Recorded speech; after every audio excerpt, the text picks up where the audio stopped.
महामार्गावर जे रास्ता रोको केलेले आहे आमचे दीपक भाऊ बोराडे हे धनगर समाजासाठी अंमलबजावणी करावी एसटी कॅटेगरीची यासाठी 15 दिवसापासून आमरण उपोषणाला बसलेले आहेत। पण सरकारने त्यांची कोणतीही दखल घेत नाही। तर सरकारला माझी एकच विनंती आहे की आमचे दीपक भाऊ बोराडे यांची तब्येत आता खालावलेली आहे आणि जर त्यांच्या तब्येतीमध्ये त्यांना जर काही झालं तर महाराष्ट्रातला धनगर समाज हा खूप मोठ्या प्रमाणात पेटून उठेल आणि याला सर्वस्व सरकार जबाबदार राहील। देवाभाऊ हे जबाबदार राहतील कारण देवाभाऊने आम्हाला कित्येक वेळेस शब्द दिलेला आहे की ज्यावेळेस आम्ही निवडून येऊ सत्तेवर येऊ त्या पहिल्या कॅबिनेटमध्ये आम्ही धनगर समाजाला एसटी शेड्यूलचं आरक्षण देऊ।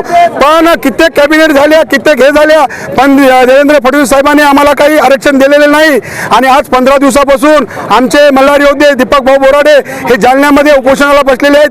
त्यांची तब्येत खूप खालावलेली आहे। जर त्यांच्या तब्येतीला काही झालं तर महाराष्ट्रामध्ये कोण्याही मंत्र्याला आम्ही फिरू देणार नाही याची सगळ्या समाजातर्फे मी तुम्हाला एक सांगायची विनंती करतो की लवकरात लवकर फडणवीस सरकारने आम्हाला जे आमच्या एसटी मध्ये आरक्षण आहे ते द्या। आम्हाला कोणाचं आरक्षण घ्यायचं नाही का कोणाच्या तटातलं खायचं नाही। जे आमचं आरक्षण आहे जे कायद्यात आहे पान क्रमांक 36 वर की धनगर समाज हा एसटी कॅटेगरीत मोडतो तो आरक्षण आम्हाला पाहिजे बाकी कोणाचं आरक्षण पाहिजे नाही आम्हाला इतकं मी सरकारला विनंती करतो।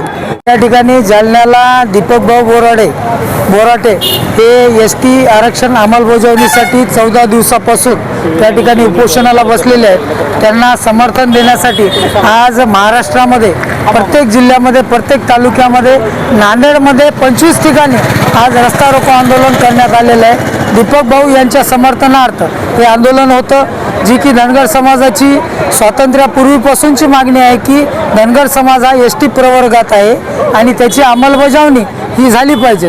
त्यासाठी आम्ही या ठिकाणी शासनाला मागणी करत आहोत आणि त्याच याने दीपक भाऊ बोराटे हे उपोषणाला बसलेले आहेत आणि ही आमची मागणी आहे आमची अंमलबजावणीची मागणी आहे। त्यामुळं आम्ही सरकारला या ठिकाणी रस्ता रोको आंदोलन करून विनंती करतो आहोत की धनगर समाज हा शांतताप्रिय समाज आहे आणि आपण या धनगर समाजाची जी की स्वातंत्र्यानंतरची जी मागणी आहे ती मागणी आपण पूर्ण करून आम्हाला एसटी प्रवर्गात आरक्षण द्यावे।